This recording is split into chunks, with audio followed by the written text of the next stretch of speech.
ఐపీఎల్లో అత్యంత ప్రజాదరణ కలిగినటువంటి ఫ్రాంచైజీలు ఆర్సీబీ, ఆర్ఆర్, సిఎస్కే కూడా. అయితే ఈ రెండు ఆర్ఆర్ను ఆర్సీబీ ఇప్పుడు వాళ్ళ యొక్క ఫ్రాంచైజీని అమ్మడానికి చూస్తున్నాయి యాజమాన్యం. వేరే వాళ్ళకి ఇచ్చేద్దామని చూస్తున్నాయి.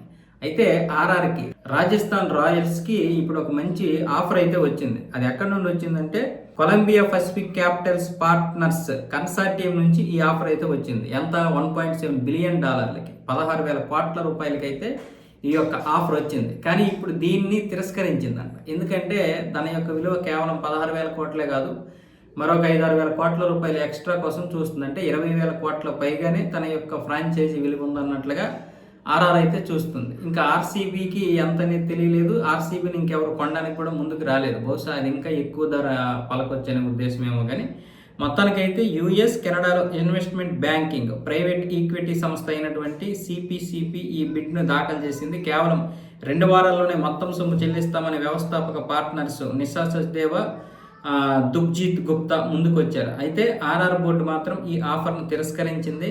రాజస్థాన్ రాయల్స్ ఫ్రాంచైజీలో ఎమర్జింగ్ మీడియా వెంచర్స్ అధినేత మనోజ్ బదాలే వాటా 65% కాగా రెడ్ బర్డ్ క్యాపిటల్కి చెందిన మిగతా వాటా ఉంది. అయితే ఫ్రాంచైజీ విలువ మరింత పెరిగే అవకాశం ఉండడం వల్లే ఈ యొక్క ఆఫర్ను తిరస్కరించినట్లుగా మీడియా అయితే చెబుతోంది. సో 22,000 కోట్ల రూపాయలకి వాళ్ళు అనుకుంటున్నారంట. కనీసం 20,000 కోట్ల రూపాయలైనా వస్తే వాళ్ళు అమ్మేద్దామని చూస్తున్నారు. బహుశా ఎవరైనా కొనుక్కోవాలంటే కొనుక్కోవచ్చు.